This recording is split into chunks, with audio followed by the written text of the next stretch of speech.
Hello guys, magandang umaga sa lahat. Ayan, so happy weekend po sa lahat. Ayan, so meron po tayong order. Ayan, customer ito from Malabog. Pero meet up lang kami in somewhere in Kalinan po. Ayan, so yung order niya po is yung 9,500 na package. Ayan, so sa 9,500 na package, ito yung makukuha ng customer natin. Okay? Ayan, so yung outdoor extender na kasama dyan is yung Comfast EW73. Ayan. So, ito po itsura niyan para po siyang bottle. Ayan. Okay, para round po. Ayan, kasama sa package yung dalawang tig 10 meters na Cat 6 LAN cable. Ayan, ito yung isa. Ayan. Yung isang Cat 6 LAN cable na 10 meters ginamit natin for testing. Yan. So, ito yun. Okay, 10 meters din ito. Ayan. And then, kasali sa package yung 2x3 na tarpaulin. Ayan, 2x3 po ang size ng tarpaulin.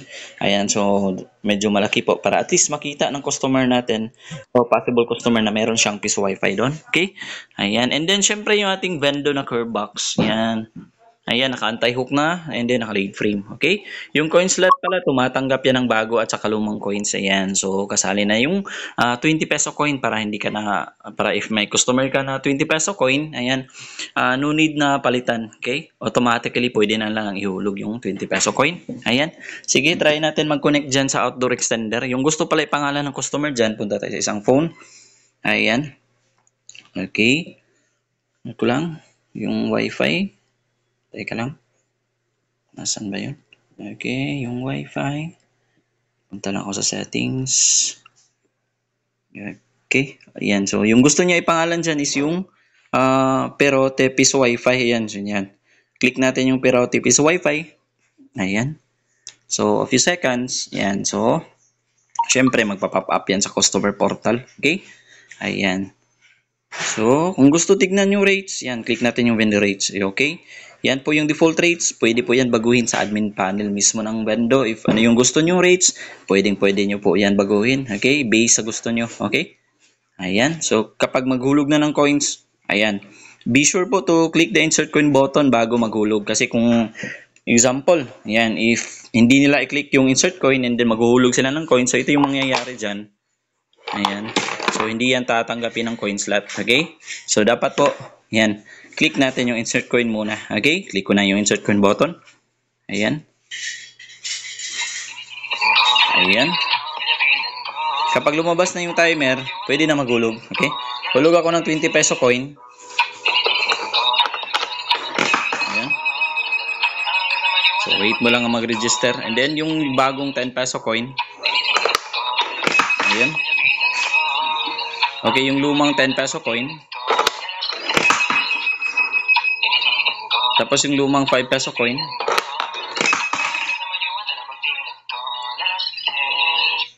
Okay, yung bagong 5 peso coin na, no, nagon.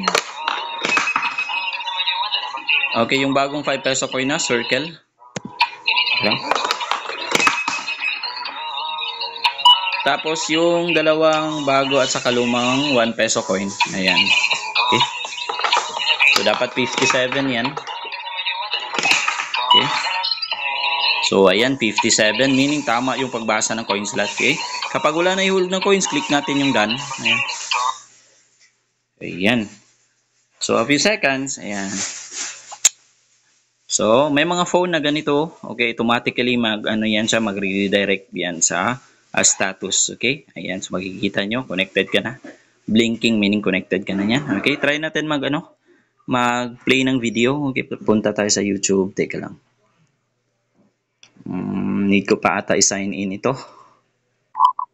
Dito na lang dito na lang sa sa phone ko. Yan dito. Okay, punta tayo sa PureTuber. Ayan. Hindi pa pala dahil wala akong dito. Maghuhulog muna ako. Try ko muna connect dito. Ayan, so connect ako dito sa Hulugan ko muna to yung phone na to. Ayan, connect ako sa Perote Piso Wi-Fi. Wait natin a few seconds. Ayan, so gano'n na. So hulugan ko lang tong phone na to. Hulugan ko lang ng piso. Ayan, click ko yung insert coin.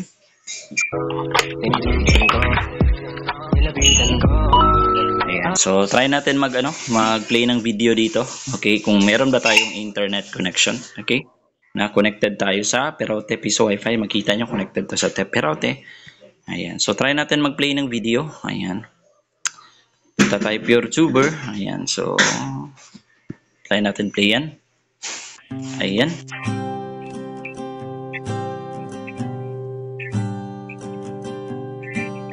Ayan, so makita nyo, nag-play yung video and then connected tayo sa, Perote Piso Wi-Fi. Ayan, so, play ulit tayo ng video. Ayan. Ayan, so makikita nyo.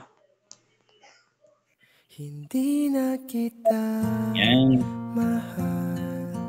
So, nag-play ulit yung video and then connected tayo sa Perote Piso Wi-Fi. So, meaning po, gumagana po yung window natin. Okay?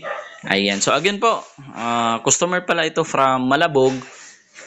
But, ano lang kami, meet up only in Kalinan. Okay? Somewhere in Kalinan. Okay? Meet up and delivery in Kalinan. So, pag meet up po namin, syempre, i-demo natin yung mga connections. So, kung paano ikabit yung mga LAN cable, kung saan dapat ikabit yung mga LAN cable. Para at least, yung customer is alam niya, pag uwi niya, and then kapag sila na ang magsiset up, syempre, alam na nila kung paano i-set up. Pero kapag nakalimutan nila, syempre, pwede rin naman mag-video call sa page. Ayan, para at least mag-guide ulit natin na kung paano i-set up yung mga connections. Okay? Ayan. So, again po, kung gusto nyo po pala mag-inquire regarding sa mga packages natin, kindly contact nyo na po sa page. Ayan, feel free to contact po. Wag po kayong maghiyang magtanong. Ayan.